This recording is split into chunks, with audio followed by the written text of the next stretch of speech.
자,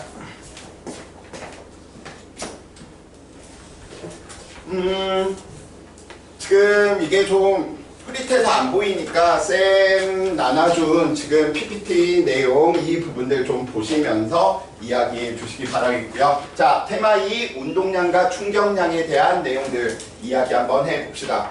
자, 물리의 부분들 모두 공부하실 때 굉장히 좀 어렵게 느끼실 텐데 물리의 거의 대부분은 3단계로 구성되어 있다. 어떻게? 첫 번째, 누구를 알면 된다? 정의에 대한 내용들. 두 번째, 이 정의를 알고 나서 어떻게 관계식을 만들 것인가, 쉽게 표현할 것인가. 그럼 이 관계식을 이야기하고 나면 마지막 3단계 관계 그래프 가지고 노는 문제들인 거죠. 그래서 정리하실 때 물리량의 정의가 어떻게 됐지? 관계식이 어떻게 표현되지? 관계 그래프가 무엇을 의미하지? 이렇게 정리해 두시면 굉장히 쉽게 이야기해 놓을 수 있답니다. 자, 쌤이 두 가지 버전으로 운동량과 충격량을 이야기할 텐데 앞에 있는 부분들은 통합과학 수준에서 이야기를 하고요. 뒤에 두 번째 정리해 드릴 때는 좀 더 차원을 높여서 정리해 드리도록 할게요. 자, 우리는 첫 번째 이 운동량이다 라고 주어진 물리량이 있는데 이 운동량 정의 자체가 깔끔하지가 않아. 왜? 얘는 정의를 만들어내고 나서 물체들의 운동들, 위치를 설명하려고 한 게 아니고 나중에 현상을 설명하기 위해서 굳이 만들어낸 개념인 거야. 자, 그러다 보니까 정의는 친구들이 물체의 무슨 효과? 운동 효과를 나타내는 정도구나. 얼마나 운동 정도가 큰지 작은지를 뭐하겠다? 의미하겠다라는 거죠. 그래서 첫 번째 이 운동량에 대한 크기 어떻게 우리가 살펴보시면 돼? 물체의 질량에다가 속도의 질량과 속도에 뭐하는구나? 비례하는구나. 그래서 우리는 그럼 운동량이 무엇인지는 모르는데 우리는 운동량을 보통 영어로 P로 표현하고요.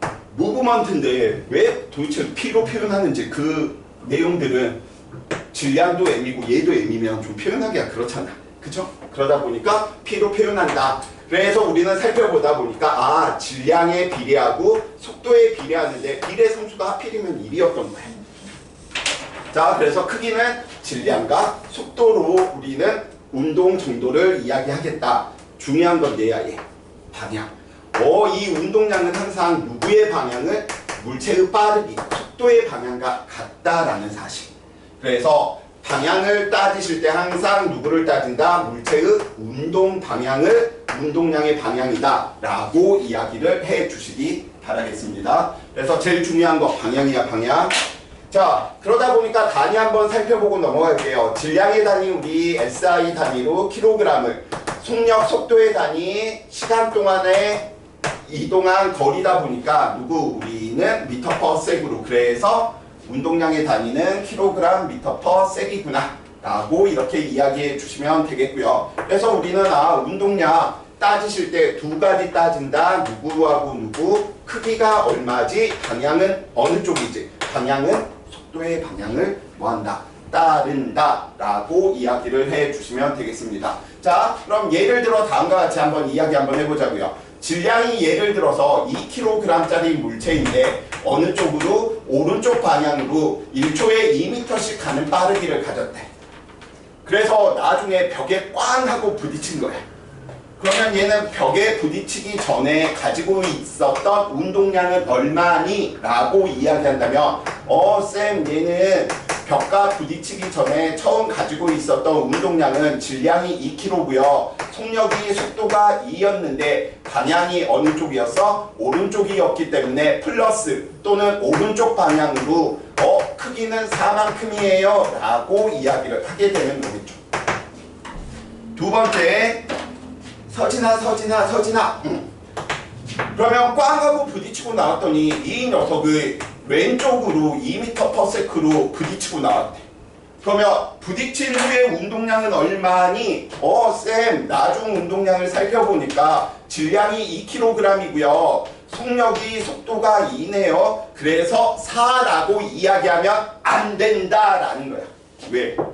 얘는 방향을 꼭 같이 이야기를 해줘야 되거든. 그 방향은 누구의 방향을 따른다? 물체의 속도의 방향을 따른다. 오른쪽을 플러스로 놓았으니 나중 운동량은 크기가 4지만 왼쪽으로 운동하고 있었어요. 그래서 왼쪽으로 운동량은 4만큼이에요 라고 이야기를 꼭 해주셔야 돼요. 그래서 크기도 중요하지만 방향이 매우 중요하다. 방향을 꼭 살펴봐야지 점수가 나올 거야. 방향 이야기하지 않고 나오면 머리가 아파질 거랍니다. 자, 그래서 운동량의 정의 별로 중요하지 않아. 운동 효과. 그래서 책마다 이 운동량은 정의도 다 제각각이야. 뭐 물체의 운동 정도, 운동 효과 이런 식으로 다 말도 달라. 그래서 정의는 그래, 운동 효과를 나타내는 물리량, 크기가 어떻게 되고 방향이 어떻게 되는 걸 한 방에 해결하는 게 뭐야? 관계식에서 해결하는 거지. 관계식에서 우리가 따지다 보니까 방향 이야기 지금 꼭 해두셔야 돼. 이 방향, 누구의 방향을 따진다? 속도의 방향, 운동 방향이랑 같은 방향이다. 그러면 이제 친구들 제일 싫어하는 게 나타나는 거죠. 무엇? 관계 그래프에 대한 내용. 자, 관계 그래프 한번 살펴봐 봅시다. 관계 그래프에 대한 내용들을 살펴보다 보니까 다음처럼 이야기를 하겠네요. 시간에 따른 운동량을 살펴보다 보니까 예를 들어 이렇게 나타나더래. 그럼 항상 그래프 나오면 기울기 아니면 면적이 무엇을 의미하는지 살펴봐 주셔야 된다라는 거죠. 그래서 우리는 살펴보다 보니까 그래? 무슨 형태야? y는 ax 형태의 1차 그래프네요. 1차 함수네. 수학 이야기 하지 않았으면 좋겠지만 물리의 언어 중 하나가 수학이 대부분을 차지하고 있다 보니까 가장 편하게 표현할 수 있는 게 수학이야. 그래서 물리에서 수학 쓴다고 머리 아파 이러실 필요는 없어. 그쵸? 야, 우리가 뭐 영어 쓸 때 영어 너무 어려워 하고 안 쓰는 거 아니잖아. 영어 쓰면서 자연스럽게 쓰는 거잖아. 그쵸? 자, X축에 누가 있어? 시간. Y축에 누가 있어? 저 Y축 살펴볼 때 조심해 주셔. 자, 이 녀석은 X축의 변화량, 시간 변화량이네. 엄밀하게 의미하면 얘는 시간 변화 동안 얼마만큼의 운동량이 변했는가 살펴보는 내용이죠. 그래서 Y축을 살펴보니까 운동량의 변화량을 의미하네? 그죠? 기울기는 X축의 변화량분의 Y축의 변화량이니까 달리 표현하면 시간 동안의 운동량의 변화량이네? 자, 변화량 이야기 되면 우리는 항상 뭘로 이야기해 주시면 돼? 나중값에서 처음값 빼주는 거지. 근데 우리가 다루는 역학을 보통 뭐라고 이야기하냐면 고전역학이다 라고 이야기하고요. 고전역학은 질량은 변함이 없다라고 하는 전제 조건이 깔려있어. 상대성 이론에서는 질량이 변해버리거든. 내가 열심히 달리고 있잖아. 그러면 나 원래 80kg였는데 저 새끼 100kg가 되었네? 이렇게 이야기할 수 있겠지만 그건 상대성 이론인 것이고, 내가 빠르기가 이랬건 저랬건 내가 80kg면 언제나 80kg면 변함이 없어. 그래서 운동량이 변했다는 거, 우리는 운동량이 질량의 속도의 곱이었었거든. 그럼 운동량이 변했다라고 하는 건 질량은 변하지 않았으니 누가 변했던 거야? 속도가 변했던 거죠. 그래서 시간 동안 운동량이 변했네? 질량은 가만히 있는데 속도가 변했구나. 근데 오늘 배운 이 법칙이 여기 있네요. 시간 동안의 속도 변화량을 우리는 뭘로 배웠지? 시간 동안의 속도 변화량. 원인 결과 법칙에 의해서 무엇? 가속도라고 배웠지. 달리 표현하니까 질량에다가 누구? 가속도의 곱이네. 그래서 우리는 질량의 가속도이고 원인 결과 법칙에 의해서 질량을 가지고 있는 물체에 알자 힘이 작용하며 그 결과로서 시간 동안 속도 변화가 생긴다라고 했었잖아. 제발 A는 N분의 2, A는 T분의 델타 V 이런 식으로 공부하면 물리는 절대 안 늘어. 물리는 100% 틀려. 외워서 처리하는 과목이 아니니까. 원인 결과를 한 번에 한 쌍으로. 그래서 우리는 필요할 때, 그러면 힘은, 알자 힘은 질량에다가 가속도의 곱이구나. 너 힘이구나. 그럼 우리는 알 수 있네. 운동량 시간 그래프에서 기울기가 무엇을 의미해? 힘을 의미하는구나. 그럼 머릿속에 넣어주세요. 힘을 의미한다. 근데 기울기가 일정하네? 이 물체에 작용하는 무엇이? 힘이 일정하게 나타났구나.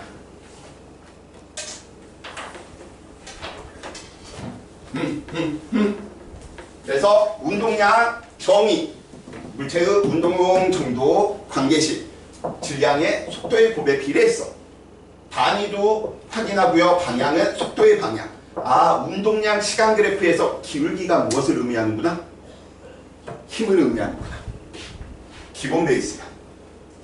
근데 그걸 외웠다라고 해서 문제가 풀리는 게 아니고 그 연습들은 이제 계속 쌤하고 이야기를 할 테고요. 자, 두 번째 이야기 합시다. 충격량. 물체가 받는 힘의 효과를 나타내는 물리량이다. 이 역시도 마찬가지야. 정의를 만들어내고 나서 이들 관계를 순차적으로 하고 나서 현상을 설명하는 게 아니고 어떠한 충돌 과정, 그렇게 충돌했을 때 내 위치가, 내 빠르기가, 내 운동 상태가 어떻게 변할까를 쉽게 설명할 수 있는 게 없을까 하다가 정의를 나중에 붙인 거야.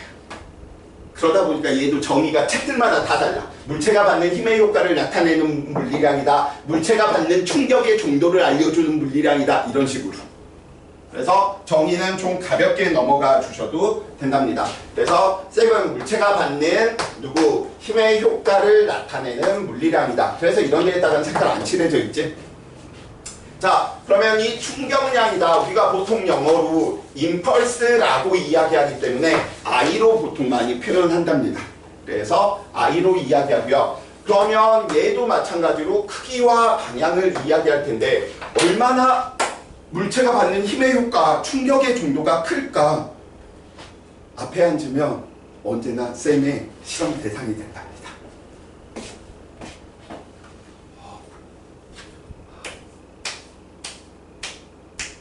쌤이 1시간, 2시간 동안 상유리를 계속적으로 쓰다듬고 있었어. 그럼 얘 정신적으로 굉장히 피폐해지겠지. 왜? 저 새끼 뭔데 날 지금 느끼는 건가? 하지 마세요! 하면서 나중에 나가버리겠지. 왜? 충격의 정도가 커진 거야. 힘은 일정하게 계속 작용하고 있는데 힘을 받는 시간이 뭐하니까? 커졌으니까 충격의 정도가 커서 이 새끼 뭐야 변태 새끼 아니야 하면서 갑자기 뛰쳐나갈 거라고. 그러면 충격량은 누구하고 관계 있겠구나? 힘을 주고받고 있는 시간의 관계가 있겠구나 라고 이야기해 놓을 수 있겠지. 자,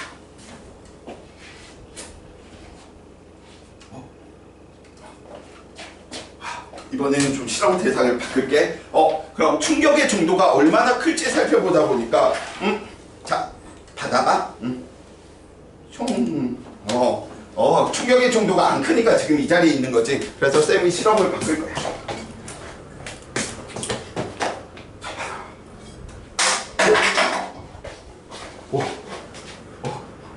미안. 절대 찍으려는 생각은 없었어. 언제가 충격의 정도가 클 것 같아? 봐. 너넨 이미 물리를 다 알고 있다니까.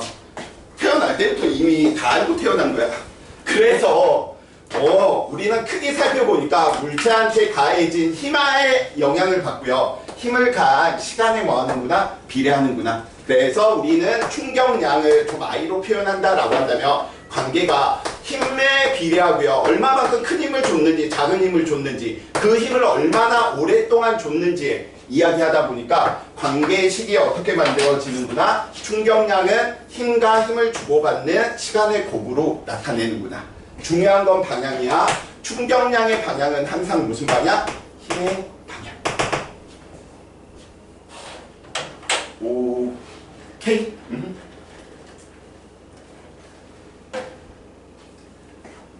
너네들 이런 생각들 하고 있는 친구도 있을 거야. 저 새끼 왠지 여학생들 수업은 하나도 없겠구나. 근데 달라. 지역마다 어느 특수한 경우에서는 쌤이 지금 돌아다니는 데가 대치, 서초, 반포, 그 다음에 정자 이렇게 4군데 돌아다니고 있는데 여학생이 한 10대 명이 있어. 처음 겪는. 그래서 막 여학생들한테 방금 이런 실험들을 하잖아. 하나도 별로 불쾌하고 어때서요? 더 해보세요. 뭐 약간 좀 이런. 그래서 깜짝 놀랐어. 지금 상률이한테 했던 막 이런 실험들도 자 손 해놓고서 자 막 힘을 주고받고 막 하면 보통 아 불쾌해 신고할 거야 보통 이래야 되잖아. 근데 다 끝났어요? 하면서 그냥 넘어가는. 그래서 의외로 쌤이 여학생한테 잘 먹히네. 뭐 이제 이런. 그래 알았어. 무슨 이야기를 해도 지금 어떻게 해야지 애들 한번 웃겨보지? 힘드네. 자, 그래서 우리는 이야기하다 보니까 방향은 항상 무슨 방향? 힘의 방향을 따른다. 누구의 방향? 힘의 방향, 내부 방향을 이야기해야 된다. 그건 당연한 거지. 쌤이 윤재를 10N의 힘으로 오른쪽으로 때리느냐 왼쪽으로 때리느냐에 따라서 충격의 방향이 운동 상태의 방향이 뭐 할 테니까 달라질 테니까. 그래서 운동량은 속도의 방향을 따르고 충격량은 무슨 방향을 따르는구나? 힘의 방향을 따르는구나. 그럼 정의 이야기했고 관계식 이야기했네. 관계식 이야기하게 되면 단위도 한번 살펴볼 필요성이 있어. 자, 단위 살펴보니까 우리 힘의 단위 n으로 쓰고 뉴턴이다 라고 하는 단위와 시간의 단위는 누구야? 세크라고 하는 뉴턴 세크로 이루어져 있지. 근데 우리는 아까 이야기했지만 이 힘이 질량의 가속도의 법인 거 가속도의 법칙에서 알고 있는 거잖아. 그럼 뉴턴 힘의 단위를 우리는 다음과 같이 킬로그램 얼마? 가속도는 시간 동안 속도 변화량이니까 미터 퍼 세크 제곱이네. 그 녀석을 세크로 이야기하면 어라? 어디에서 많이 본 단위네? 누구의 단위하고 같아? 앞에 있던 운동량 단위하고 같아버리지. 운동량과 충격량은 단위가 같다는 건 차원이 같다는 소리고요. 차원이 같다는 건 더하거나 빼거나 현상들을 설명할 때 혼용해서 사용해도 된다는 소리인 거지. 운동량과 충격량은 같은 거구나. 그러면 세 번째 이야기할 부분이 운동량과 충격량의 관계를 다시 한번 언급하겠구나. 누구? 테마 2에서. 자, 그래서 단위 부분들 살펴보다 보면 미리 알 수도 있어. 운동량과 충격량의 관계를. 자, 관계 그래프 3개에 대한 내용들 나타날 테고요. 첫 번째, 누구? 힘이 일정했을 때, 힘이 일정할 때 우리는 다음과 같이 이야기해 놓을 수 있겠지. 힘이 일정하게 시간에 대해 변화 없이 일정하게 나타나고 있네. 그러면 관계 그래프니까 얘는 기울기가 의미가 있지 않아. 무엇에 의미가 있느냐라고 살펴보니까 어라? 면적을 살펴보니까 면적이 가로 곱하기 세분의 힘을 가한 시간의 곱이네. 너 누구구나? 충격량이구나. 아, FT 그래프에서는 X축과 이루는 면적이 무슨 물리량? 충격량이구나. 면적이 크면 클수록 충격량이 뭐하겠구나? 크겠구나. 두 번째, 꼭 이런 케이스만 나오는 건 아니겠지. 왜? 힘이 시간에 따라 다음과 같이 비례하는 경우도 있어. 그랬거나 말거나. FT 그래프네. FT 그래프에서 면적은 무엇을 의미한다? 충격량. 근데 힘이 일정하게 증가하거나 이런 경우는 별로 없어. 자연계에서 일어나는 모든 힘들은 다 다음과 같이 정규분포 형태로 나타나. 쌤, 정규분포 또 확률 이야기 뭔가 어려워 보이는데요. 어려워 보이는 게 아니고 뭐하고 똑같냐면 이번엔 누구로 이야기할까? 너네는 아직 밑자니까. 선생님이 있는데 갑자기 안유진이 나한테 쌤 안유진? 요즘 안유진보다 쌤은 장원영 얘 그거라. 그래서 장원영이 쌤한테 와가지고 쌤, 저 쌤한테 충격량을 실험해보고 싶어요. 그래서 그래 해봐 라고 했더니 장원영이 쌤 볼에 하면서 뭐 하는 거야? 하면서 충격량을 준 거야. 그럼 원영이가 나한테 주는 힘들을 시간에 따라 분석하면 이렇게 정규분포에 대한 형태로 나타나.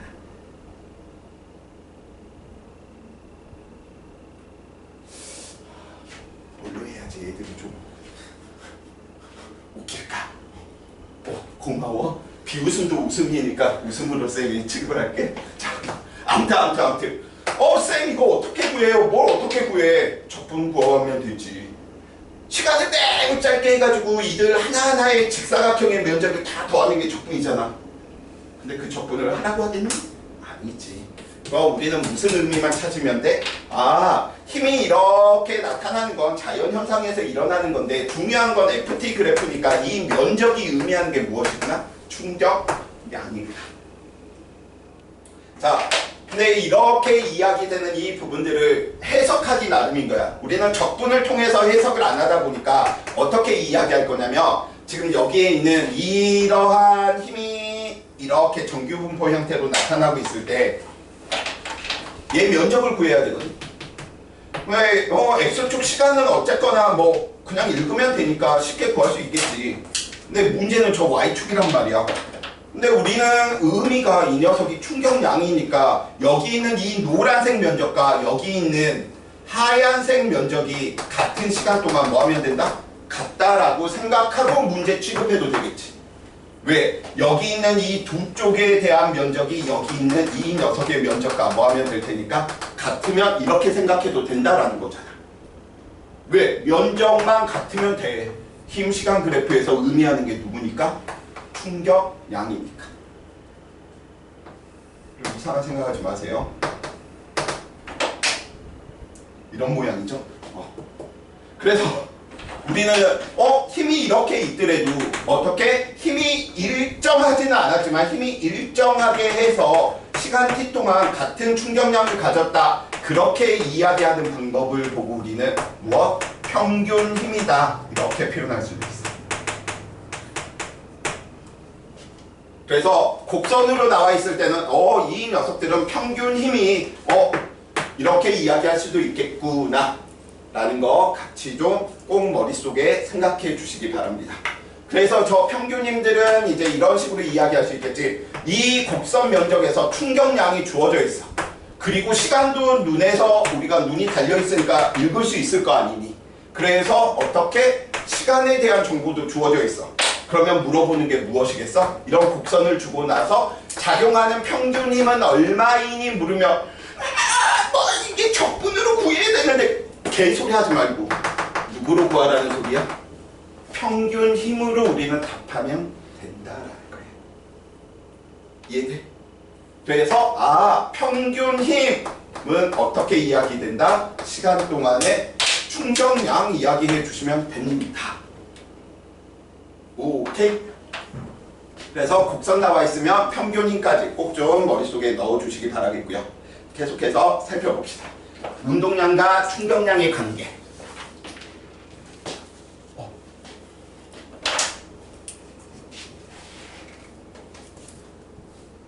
자,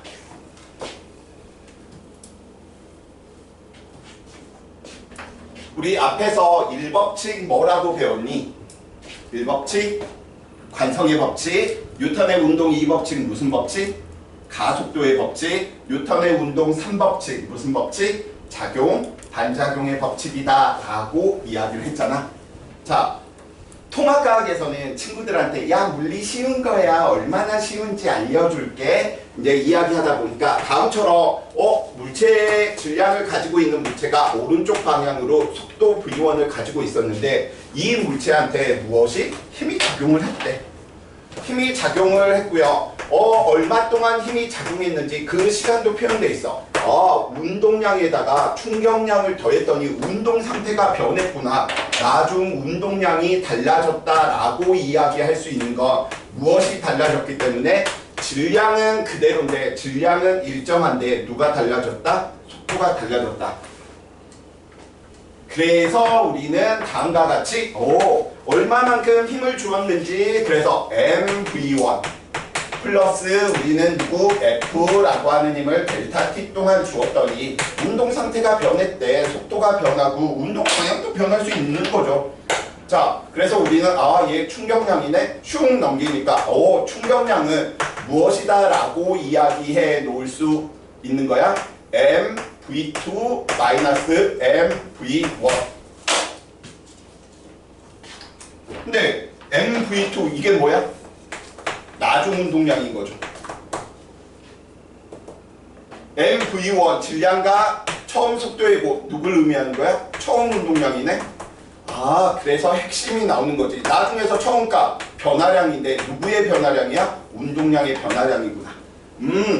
충격량은 누구랑 같구나? 운동량과 같은 게 아니고 운동량의 변화량과 같은 거구나. 자, 이번에는 뉴턴의 운동 법칙으로 다시 한번 설명드리도록 할게요. 어떻게 이야기하면 되냐? 자, 우리 가속도의 법칙, 원인 결과의 법칙에 의해서 질량의 알짜인 시간 동안 얼마만큼 속도가 변했는지 살펴보는 문제였었잖아. 그쵸? 자, 가속도의 법칙인데 우리 이 두 녀석이 등식이면 이렇게 크로스해도 되죠. 가속도의 법칙을 다르게 표현하니까 힘에다가 시간을 곱하고 질량의 속도 변화량을 곱한 녀석도 같겠네. 뭐야? 가속도의 또 다른 표현인 거지. 근데 우리는 배워서 알고 있네.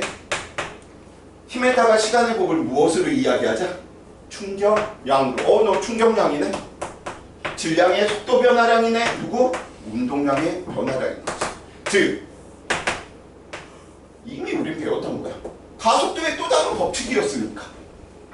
근데 충돌 과정에서 편하게 이야기하려고 이런 물리량들을 정해둔 것뿐인 거야. 그래서 쌤이 운동의 법칙을 앞에 넣어둔 겁니다. 가속도의 법칙만 명확히 안다. 가속도의 법칙에게 또 다른 표현이 누구구나? 충격량은 운동량의 변화량이구나. 그쵸? 자, 쌤이 이제 예제로 있는 부분인데 저 부분은 그림으로 따기가 힘들어서 그냥 대표적으로 이 아이디어를 이제 친구들이 언제 어떻게 해야 될지 대표적인 예시로서 살펴보도록 하겠습니다. 자, 물체의 나중 운동량과 보통 나중 속도 빠르기 구하는 때 우리가 이야기되는 거지. 그럼 이 정지 케이스에서 한번 이야기 한번 해보자. 자, 처음에 이 물체의 질량은 얼마였었냐면 2kg이었었고요. 처음에 뭐에 있었대? 정지에 있었대. 쌤이 이 녀석한테 얼마의 힘을 5N이다 라고 10N으로 할까? 10N이다 라고 하는 힘을 몇 초 동안 줬냐면 10초 동안 작용을 했대. 그리고 나서 이제 우리가 보통 물어보는 문제는 이렇게 묻는 거죠. 뭐라고 이제 묻는 거야? 10초인 순간 물체의 속도는 얼마? 이런 식으로. 또는 운동량은 얼마? 이런 식으로. 그럼 우리는 여러 가지 방법이 있어. 친구들 편할 대로 해주시면 돼. 그럼 첫 번째 우리가 배웠던 걸로 갑시다. 아, 충격량은 운동량의 변화량이네. 이 운동량의 변화량은 나중 운동량에서, 다시 한번 쓰지 뭐, 나중 운동량에서 처음 운동량을 빼주는 거네. 그쵸? 근데 처음 운동량이 하필이면 얼마인 거야? 0인 거지. 왜? 처음에 뭐에 있으니까? 정지에 있었으니까. 그쵸? 그러면 충격량은 누구? 힘과 힘을 가한 시간의 곱이었었고요. 힘이 지금 얼마? 10N이네요. 힘을 작용한 시간이 얼마? 10이네요. 그럼 오른쪽이 100이네요. 그런데 나중 값 살펴보니까 질량이 2이면 나중 속도가 얼마가 돼야지 얘는 충격량이 운동량의 변화량과 같은 거야? 나중 속도는 얼마가 되겠구나? 초당 50m를 가는 빠르기겠구나.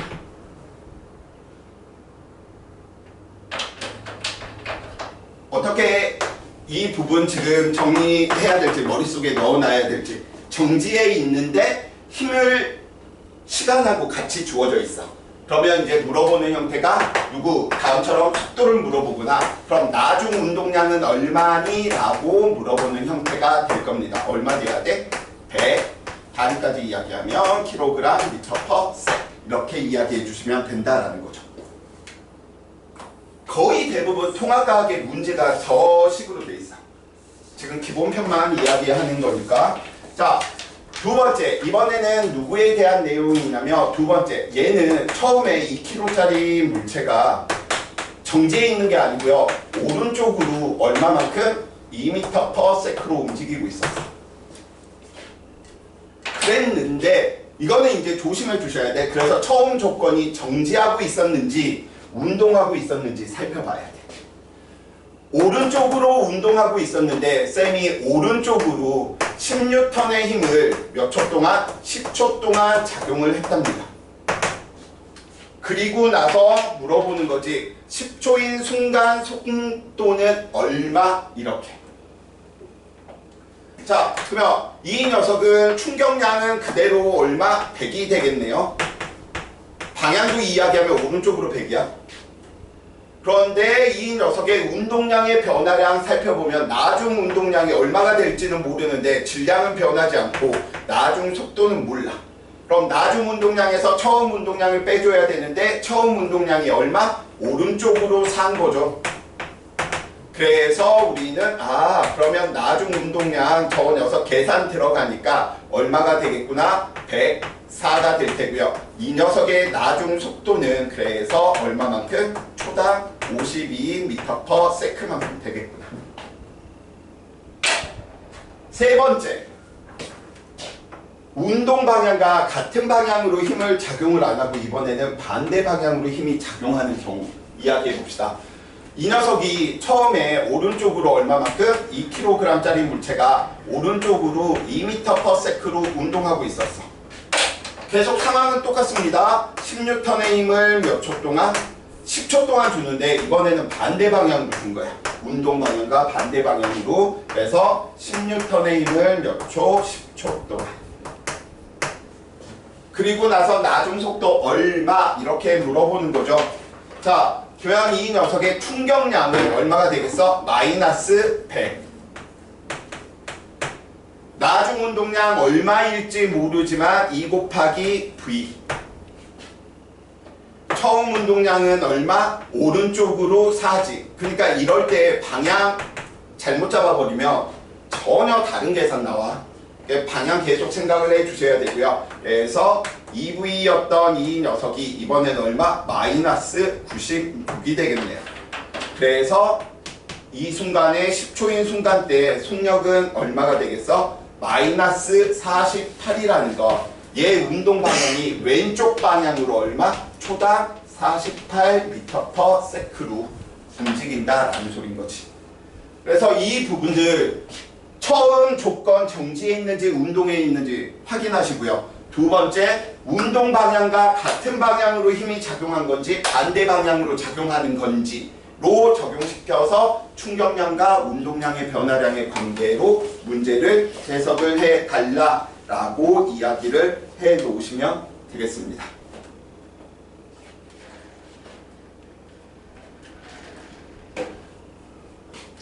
자, 운동량과 충격량을 살짝 또 다른 표현으로 이야기하면 그게 무엇? 운동량 보존의 법칙으로 이야기되는 녀석이랍니다.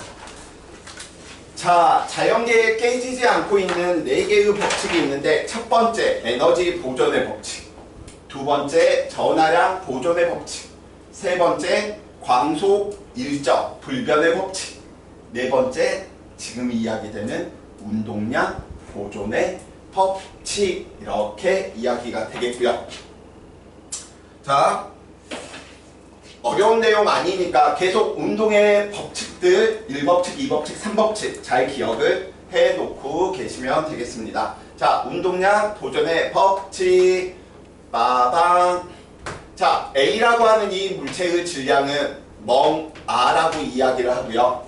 B라고 하는 저 물체의 질량은 B로 이야기하고 멍청한 박이겠죠. 멍박. A는 뭐하고 있었냐면 VA의 속도로 움직이고 있었고요. B는 VB의 속도로 움직이고 있었는데 시간이 지나고 나서 살펴보다 보니까 이 두 녀석이 무슨 일이 벌어지더래? 꽝 하고 다음과 같이 충돌을 하더래. 그럼 충돌하면 윤재야 무엇이 발생하겠어? 둘이 만날 때 충돌할 때 무엇이 발생해? 그치. 힘이 발생하지. 그러면 A가 B한테 가하는 힘은 B한테 작용하는 거죠. A가 B한테, 내가 윤재한테, A가 B한테. 그래서 우리는 A가 B한테 가하는 힘. 힘은 항상 어떻게 작용한다고요? A가 B한테 힘을 가하면 반작용력으로 B도 A한테, 크기는 같고 방향은 반대로 힘을 작용한대. B가 A한테. 크기는 같고 방향은 반대니까 마이너스. 이렇게 이야기해 놓을 수 있겠지. 그런데 둘이 힘을 주고받는 시간은 무슨 법칙에 의해서? 작용, 반작용의 법칙에 의해서 A가 B한테, B가 A한테 가하는 힘의 크기도 같겠지만 힘을 작용하는 시간도 같겠지. 내가 그녀의 입술에, 그녀가 내 입술에 붙어있는 시간은 작용, 반작용에 의해서 같을 수밖에 없어.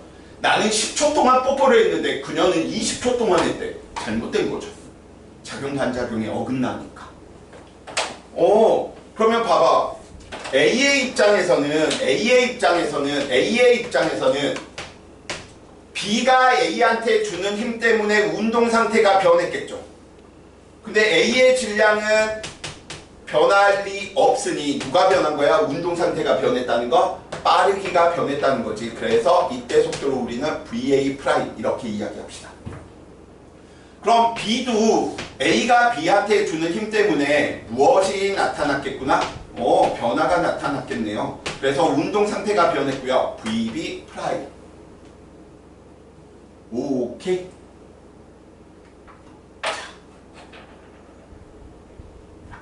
여기에 있는 이 내용들을 작용, 반작용과 가속도의 법칙 가지고 그냥 식으로 다시 표현해 볼게. 이런 부분들 좀 보지 마세요. 자, 우선 살펴보니까 둘이 만났네. 뭐 하겠어? 사랑이 싹 트겠지. 쌤이 이렇게 묶어둔 녀석과 요렇게 묶어둔 녀석이 의미하는 건 무엇이구나 라고 하는 거 느껴져? FT. 무엇이야? 충격량이지. 근데 이 녀석은, 왼쪽에 있는 이 녀석은 A가 받은 충격량이고 오른쪽에 있는 녀석은 B가 받은 충격량인 거지. 그럼 식으로 다시 들어갑니다. A가 받은 누구의 크기? 충격량과 B가 받은 충격량은 크기는 같지만 방향은 뭐하는구나? 반대구나.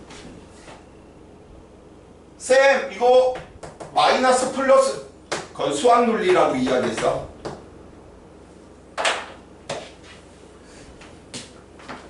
잠시만.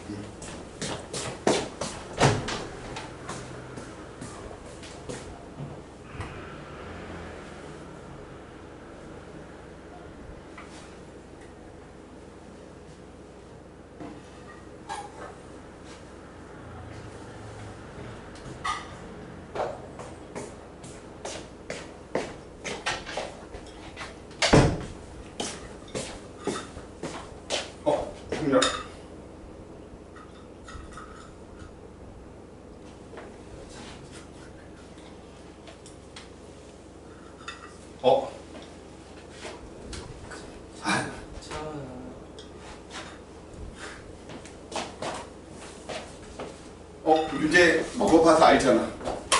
무엇인지. 근데 이거 은근히 좋아하는 친구들 있다니까? 참고로 잠은 안 자는데 애들이 다 입을 벌리더라고. 자, 어려운 내용 아니고 A가 받은 충격량과 B가 받은 충격량은 같구나. 무슨 법칙에 의해서? 작용, 반작용의 법칙에 의해서 크기는 같고 방향은 반대구나. 오케이? 근데 우리 방금 전에 이거 배웠었잖아. 뭐에 대한 거? 충격량은 누구랑 같다? 운동량의 변화량과 같다라고 하는 거 배웠죠. 자, 그러면 A, B의 충격량과 같은 게 누구겠어? B의 충격량, B가 받은 충격의 정도는 누구랑 같겠어? B의 운동량의 변화량과 뭐 하겠어? 같겠지. 우리 운동량과 충격량의 관계 배웠으니까. 그럼 또 이야기 한번 해봅시다. A의 충격량은 누구랑 같겠어? A의 운동량의 변화량과 같은데 크기도 같지만 방향도 둘 다 왼쪽으로 방향도 같아야 되는 거지. 왜? 운동량과 충격량은 같은 거니까요. 오케이? 얘가 같네, 얘가 같네, 얘가 같네. 그럼 누구도 같아야 돼? 얘도 같아야 되는 거지. 그러면 누구도 같아야 돼? 얘도 같아야 되는 거지. 그럼 누구도 같아? 얘도 같아야 되는 거지. 쌤이 빠르게 한번 이야기 한번 해볼게. A의 충격량의 크기는 B의 충격량의 크기와 같고 B의 운동량의 변화량의 크기와 같고 A의 운동량의 변화량의 크기와 같다. 이게 다른 표현으로 이야기하면 운동량 보존의 법칙, 이렇게 이야기하는 것이다. 자, 식을 한번 음미나 한번 해봅시다. 우리 A의 운동량의 변화량 살펴보니까 A는 나중 운동량이 MA 질량에다가 누구 VA 프라임이다 라고 이야기했고요. A의 처음 운동량을 빼줘야 되겠지. 얼마만큼? MA VA로. B의 운동량의 변화량을 살펴보니까 나중 B의 운동량 멍청한 박에다가 VB 프라임에다가 B의 처음 운동량 얼마? MB V B만큼이다.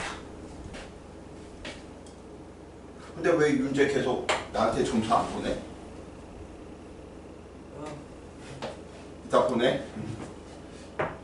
아, 윤재가 아니지?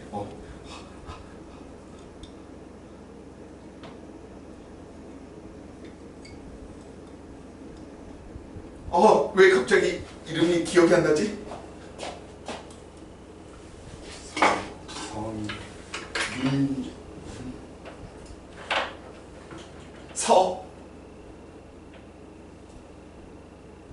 서진.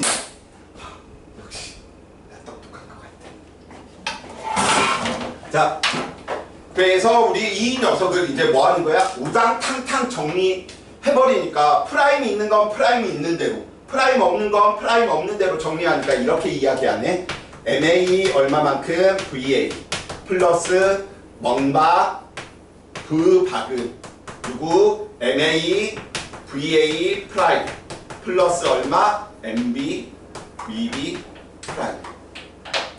그래서 우리는 이걸 뭐라고 이야기할까 라고 살펴보니까 A의 충돌 전 운동량이고 B의 충돌 전 운동량이네. A와 B의 충돌 전 운동량의 총합은 크기, 방향 다 따져 주셔야 돼.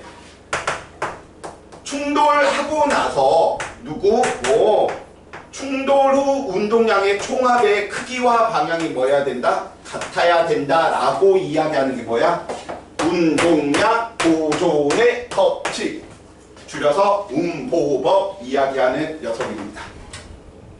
운동량은 충격량은 운동량의 변화량과 같다 라고 하는 표현과 동등한 게 얘야. 운동량 보존의 법칙이다. 오케이? 가속도의 법칙과 작용 반작용의 법칙의 또 다른 표현이구나. 그럼 가속도의 법칙과 작용 반작용의 법칙을 이해하고 있는지 문제 던지면 친구들이 A는 빠바바바바 속도가 얼마만큼 변했냐면 예를 들어서 5만큼이 변했대. A의 속도 변화량은 VA 프라임 마이너스 VA 하면 속도 변화량인 거지. B는 속도 얼마만큼 변했니? 라고 했더니 얘는 이만큼 변했대. 근데 B는 오른쪽으로 힘을 받았고 A는 왼쪽으로 힘을 받았으니까 한 녀석은 속도가 증가했으면 다른 한 녀석은 무조건 속도가 감소해야 되겠지. 무슨 법칙에 의해서? 작용 반작용의 법칙에 의해서. 그럼 대답해 볼래? 왜 A와 B는 속도 변화가 5만큼 얘는 2만큼 변했을까? 그 이유는?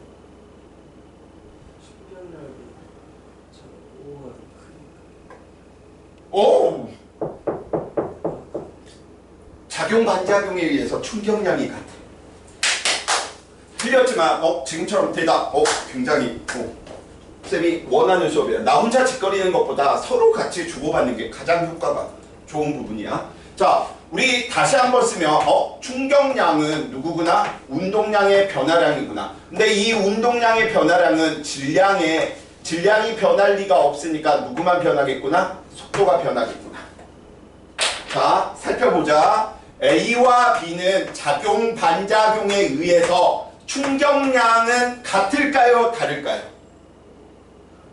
같겠지. 그치? 그러니까 B로 이야기하면 1대 1 이렇게 이야기할 수 있잖아. 그럼 운동량의 변화량의 B도 몇 대면? 1대 1이 돼야 되는 거지.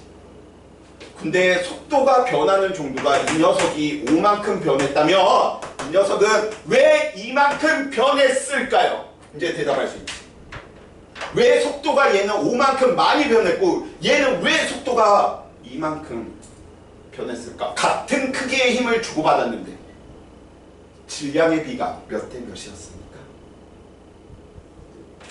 그렇지. 2대 5였기 때문이다. 그래서 질량의 비가 2대 5가 되었구나. 아마 너네 기말고사 때도 화생지 파트에서는 어렵게 나올 단원이 없어. 화학은 언제냐면 2학기 산화환원 들어가면 그때 좀 어렵게 나오고요. 그러면 또 변별하는 데는 어디야? 물리란 말이야. 그러면 이제 멋모르고 혼자 공부하시는 친구들 아니면 쉽게 가려고 하는 친구들 충격량은 힘과 시간의 곱이야. 운동량은 질량의 속도의 곱이야. 외워봤자 필요 없다니까 물어보는 건 얘들로 문제 푸는 형태가 될 테니까 이거 연습하는 거야. 오케이? 자, 그래서 이러한 부분들 이 계산 방법 굉장히 편하게 가자라는 거야. 왜? 이렇게 식 쓰고 가는 거 귀찮으니까. 이해되시죠? 그래서 큰 풀이 방법이 하나는 충격량은 운동량의 변화량이다. 같은 풀이법이 운동량 보존의 법칙이다. 삐삐 테마 3까지 하고 쉬었다 가도록 할게요. 테마 3이 끝입니다. 오늘의 개념 마무리죠. 아마도 쌤이 지금 포물선 운동 들어갔으면 거의 대부분의 친구들이 뭐야? 그래서 좀 수월한 부분 먼저 하고 포물선 운동 좀 나중에 이야기를 할 거야.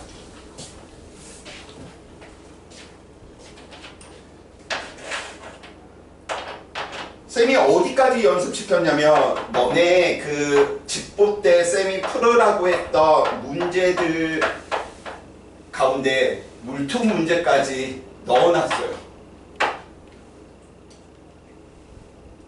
근데 물리 1이다 물리 2다 그래서 무작정 다 어렵지 않아. 왜? 개념은 똑같거든. 근데 문제풀이의 다양성 부분들이 친구들이 좀 필요하다 그렇게 생각이 되고요. 자, 이야기 한번 해봅시다. 충돌과 안전장치대. 우리는 왜 도대체 운동량, 충격량을 배우느냐? 충돌했었을 때 무엇? 어떻게 하면 그 물체들이 안전할 수 있을까? 그래서 결과부터 먼저 이야기를 하면 왜 택배 물건에는 뽁뽁이 이런 것들이 싸져 있어? 제품 뭐 하려고? 보호하려고. 에어백 왜 터져? 내 대가리 깨지는 거 방지하려고. 너네 농구하고 나서 이렇게 무릎을 왜 구부려? 그냥 계속 서 있지? 무릎에 가해지는 누구? 힘을 줄이려고. 쌤 같은 경우에 야구 좋아해서 야구 열심히 하다가 전방 칩다 했는데 끊어졌거든. 이게 좀 빨리 끊어졌으면 군대 면제 받는 거야. 나 군대 가기 싫다 뭐 이런 친구들은 농구할 때 절대 무릎 구부리지 마시고요. 핀 상태로 하면 쉽게 끊어져. 어떻게 끊어지? 진짜로 무릎에서 펑 소리가 납니다. 이렇게 달리고 있는데 갑자기 무릎에서 펑 이런 소리가 나더라고. 그랬더니 무릎이 안 굽어져. 그냥 이렇게 나무 젓가락처럼 이 상태가 돼. 이게 안 되더라고. 엄청난 통증과 함께. 그래서 응급실에 갔더니 난 아파 죽겠는데 의사 어디 갔어? 막 하고 있는데 왜 저 치료 안 해주시는 거예요? 했더니 그 의사가 하는 말이 더 웃겨. 아직도 기억이 나. 당신은 응급 환자가 아니거든요. 왜? 다리가 없다고 생명에 지장이 있는 건 아니니까 나는 나중에 치료를 받게 되더라고. 그래서 십자인대 무릎에서 펑 소리가 났다. 그러면 이제 끊어진 거야. 근데 십자인대가 두 개 있거든. 앞에 뒤에 전방 후방 있는 부분들 있고요. 끊어지고 나서 그래서 쌤이 아직도 이렇게 똥 싸는데 이렇게 똥 싸. 그 좌식 말고 재래식 같은 데서는. 그래서 보통은 어떻게 이야기돼? 똥 쌀 때 이렇게 앞뒤로 자꾸 싸겠지. 조심해야 돼. 엄청 힘들어. 생각보다 이게 후유증이 크더라고. 왜 운동선수들이 십자인대 끊어지고 나면 좀 복귀하기가 어려운지 알게 되더라고. 운동을 못해요. 할 수는 있어. 또 끊어지겠지. 빨리 아프고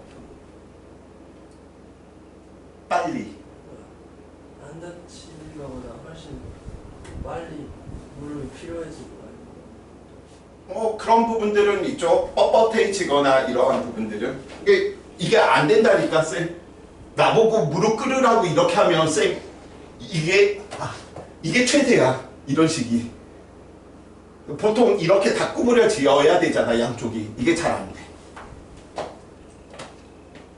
그래서 병신 되는 것보다 안 다치는 게 제일 좋죠. 차라리 젊었을 때 끊어졌으면 군대라도 면제받았지. 수술해도 된다고요? 네. 근데 요즘은 어떤지 모르겠는데 쌤 때는 끊어지면 군대 면제였어. 지금처럼 이렇게 있는데 훈련을 어떻게 받아? 쌤한테는 애국심 이런 건 별로 없습니다. 그 다음에 친구들이 공부하는 목적도 야 너네 공부 잘하면 뭐가 좋을 것 같아? 상가? 그치. 나 이런 마인드 너무 좋아. 우리가 내 입장에서는 공부 잘하는 거 결국은 시간당 벌어들이는 금액이 달라진다라는 거야. 내가 지금 고등학교 자퇴하고 편의점에서 일해봤자 끼케야 11,000원 1시간 일해서 10,000원 11,000원 받을 텐데 나중에 내가 스카이 대학에 들어가서 스카이급에 돼서 개인 과외를 해봐. 시간당 5만원, 10만원 이런 식으로 시간당 벌어들이는 게 차이가 나버리거든. 그렇기 때문에 친구들한테 그 고통을 좀 잊으라고 이런 말을 좀 하는 거랍니다. 이제 2년 반 남았잖아. 2년 반 만에 이게 완성이 돼버린다니까? 야, 너는 시간당 얼마짜리, 너는 시간당 10,000원짜리, 너는 시간당 50만원, 시간당 100만원 이런 게 돼버리는 거죠. 그래서 공부하다가 힘들면 그래 내 몸가치 올리는 것이구나. 시간당 내가 10,000원 벌 거 좀 더 공부하면 20,000원, 좀 더 공부하면 30,000원 이런 식으로 하면 좀 덜 힘들지 않을까 싶습니다. 자, 그래서 이제 헛소리 그만하고요. 얘는 깜찍이 소다라고 했는데 가장 지금 여기에서 무조건 얘는 어느 학교가 됐건 너네 학교뿐만 아니라 어느 학교가 됐건 무조건 100% 나옵니다. 자, 충격량이 일정한 경우, 충격량이 일정하다라고 이야기하는 건 달리 표현하면 무엇이야? 운동량의 변화량이 뭐하구나? 일정하구나. 그래서 보통은 이런 식으로 이야기를 하게 되는 거죠. 빠바, 다음과 같이 지면으로부터 같은 높이 H에 있었어. 그래서 예를 들어 여기에다가 우리 달걀을, 질량 M인 달걀을, 얘도 질량 M인 달걀을 둘 다 처음엔 무슨 상태였었냐면 정지 상태였어. 가만히 떨어뜨리는 거겠다라고 이야기해 놓을 수 있겠지. 그래서 바닥에 충돌하기 직전 A의 달걀과 B의 달걀을 살펴보니까 충돌하기 직전 A의 달걀의 속도는 얼마? 상률 얼마? 자유낙하 운동했으니까 얼마?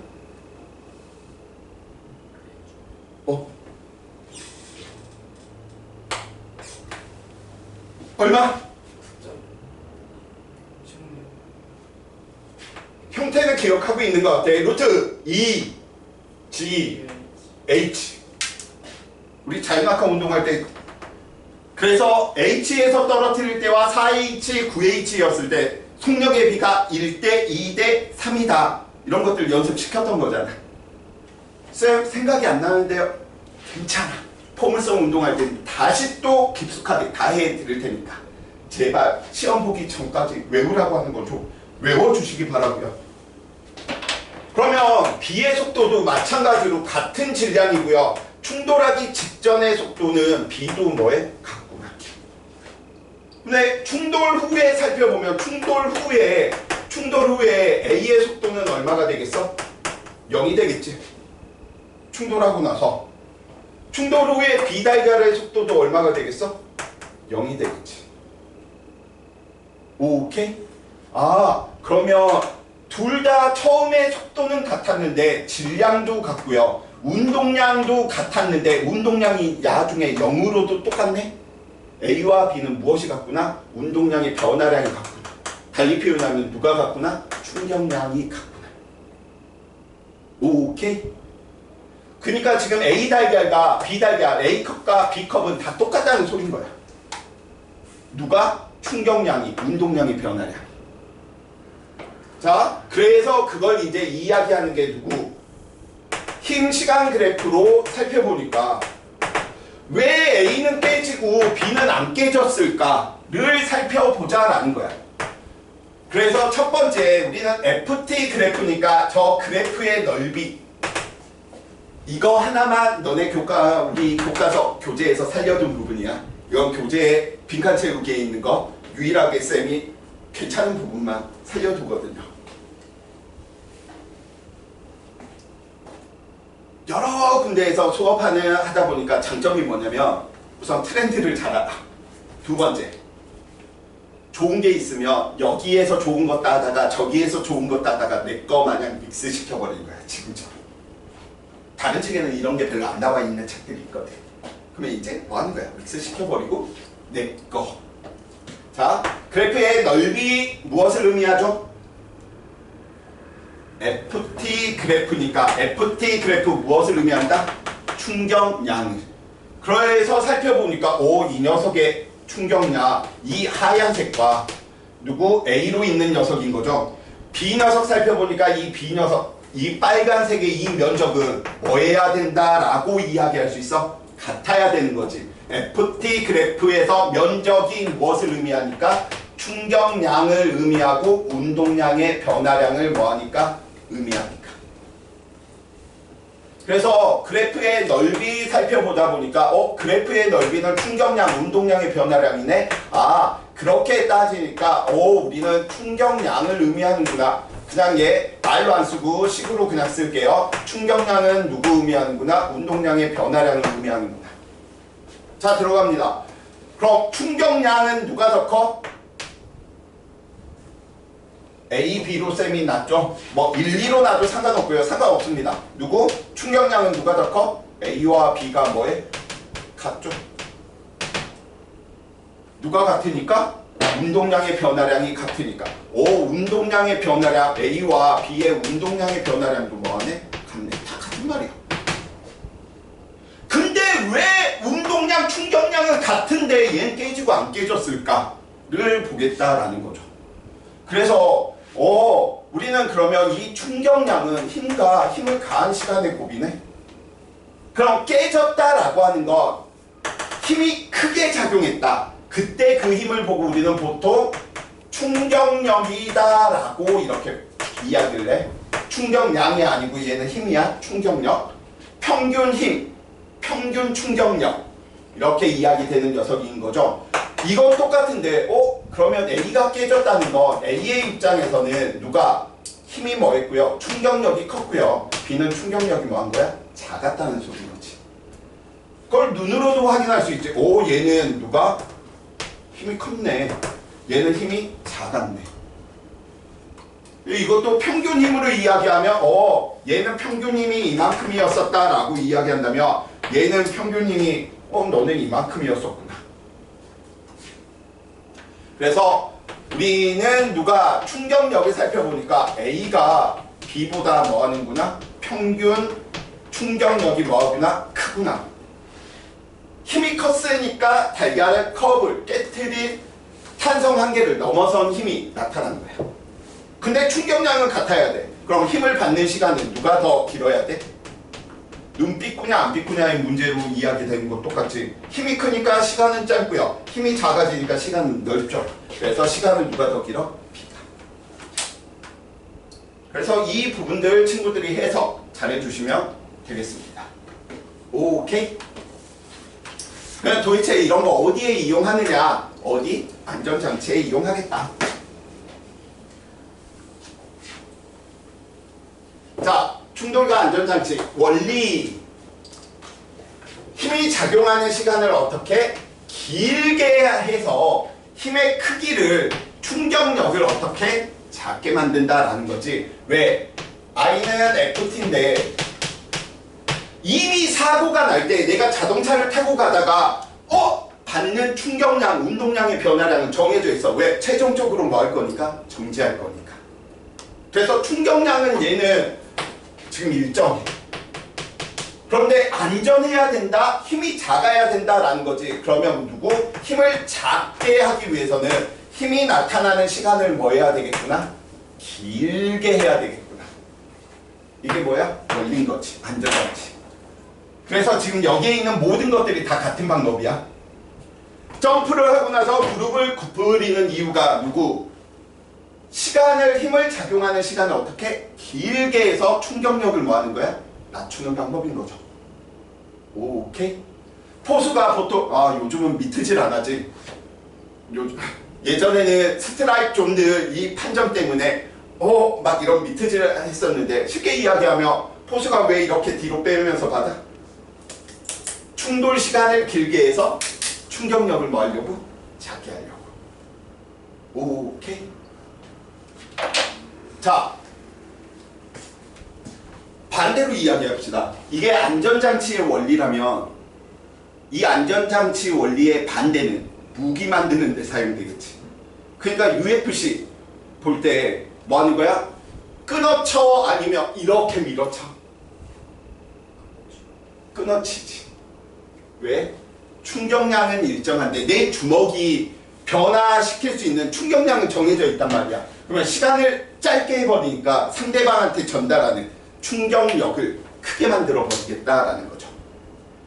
물론 더 이야기하면 물리적으로 충격력을 더 키우기 위해서는 시간도 짧게 해야 되겠지만 상대방과 접촉하는 순간 뭐 하는 거야? 회전까지 시켜버리면 그 충격력이 훨씬 더 커지는 거지.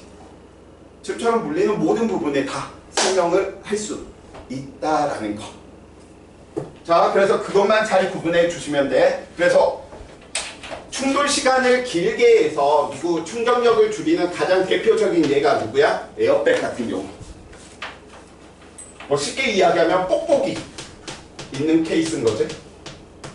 그러면 이걸 역으로 이야기해서 충돌 시간을 길게 해서 충격량을 크게 하는 예. 이건 좀 예제로 잘 안 나와. 왜냐면 말 그대로 얘는 안전장치라면 이쪽 파트는 무엇이니까? 무기 만드는 거니까. 그래서 그럼 교과서에 이런 식으로 실려야 되겠지. 스나이퍼 총은 길고요. 권총은 짧습니다. 왜요? 스나이퍼 총은 뭐 해야 돼? 멀리 있는 적을 저격해야 되는 거잖아. 그러면 초기 속도가, 발사 속도가 빨라야지 멀리까지 도달하겠지. 그러니까 얘는 방아쇠를 꽝 하고 총알 뒷동골을 빵 치면 화학이 빵 하고 터지면서 그 안에서 공기와 총알이 힘을 주고받으면서 속도가 빨라져. 즉 힘은 일정한데 힘을 받는 시간이 관이 기니까 총신이라고 이야기하죠. 얘가 길어버리죠. 누가? 시간이. 그러니까 최종 속도가 커져버린단 말이야. 그래서 얘는 멀리 나가. 근데 권총은 빵 하고 때리면 같은 힘인데 누가? 시간이 뭐 하는 거야? 짧지. 그러니까 얘는 단거리용이야. 혹시 총 이런 거 좋아하나? 좀 잔인 모드로 이야기할까? 권총은 사람 맞추기 쉬울까 어려울까? 권총으로 사람 죽이는 거 영화처럼 그렇게 쉬운 게 아니야. 야, 미국에서 막 미국 같은 데서 총기 난사하는데 사람 죽으면 안 되지만 죽는 인원수가 생각보다 적다는 거 이렇게 해본 적 없냐? 하면 다 맞춰줘야지. 권총은 내가 지금 여기에서 나 윤제 맞춰야지 하면서 너 움직이지 마. 나 너한테 권총 쓸 거야. 이렇게 쏴야지 맞아. 왜냐면 반동이 엄청 심하거든 이게. 근데 사람까지 움직이고 있어. 그걸 맞춘다는 건 현실적으로 불가능해. 그래서 권총은 보통 무슨 용도냐면 그래서 일반 병사들보다는 계급이 높은 병사들, 장교라고 보통 이야기하지, 자살용으로 권총을 주는 이유입니다. 엄밀하게 이야기하면 적들한테 잡혔을 때 뭐해라? 불지 말고, 정보 불지 말고, 이 목적이야. 그러니까 사격 막 전종호? 진종호? 대단한 거야. 정말 막 우와 하면서 막 정 같은 데다가 이렇게 들어가는 거 그거 진짜 대단한 거야. 너무 놀라운 일이야. 오케이? 그러니까 이러한 부분들은 보통 무기에 관련되어 있는데 아마 교과서에 굳이 이야기하면 흑인 원숭이 맞출 때 이렇게 긴 대로 빨대에 넣어서 분다. 그 목적은 뭐야? 얘는 충격량을 크게 하는 거야. 그래서 거의 대부분 얘들은 다 무기 만드는 데 든다. 이것들 총 이야기 하니까 눈을 조금씩 반짝이네. 자,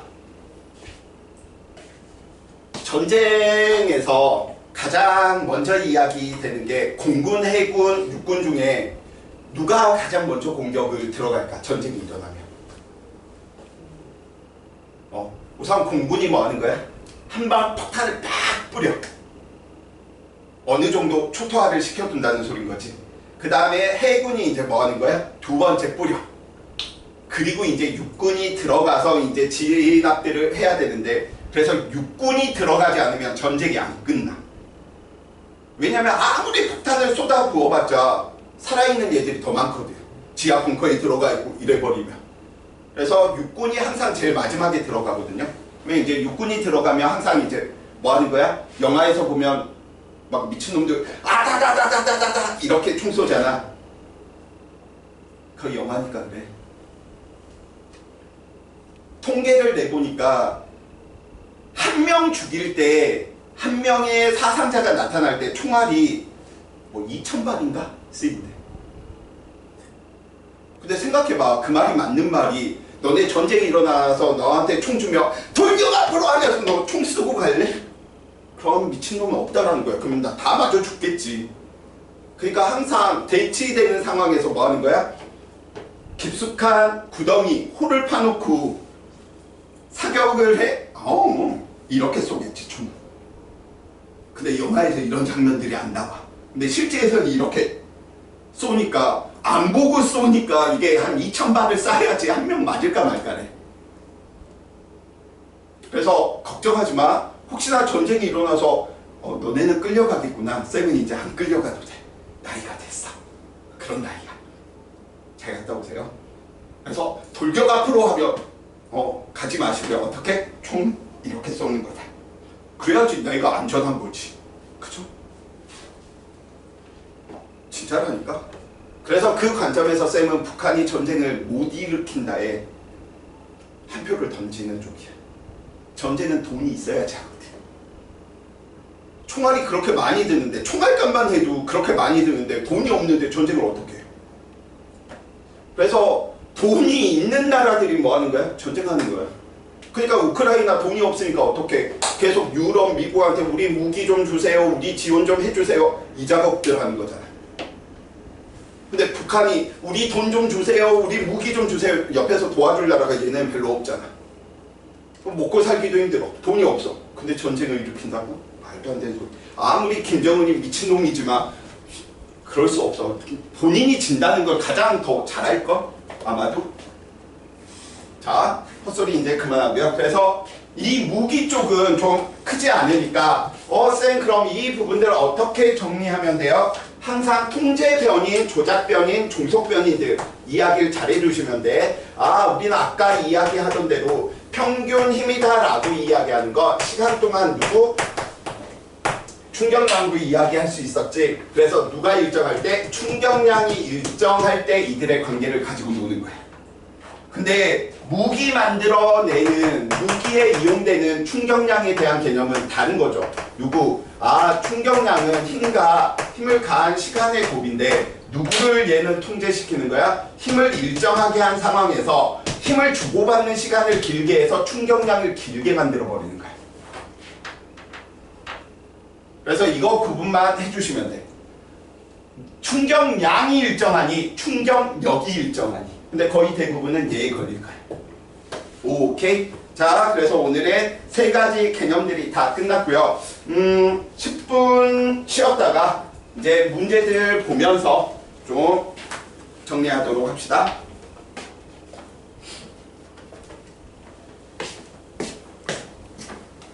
오, 근데 의외인데?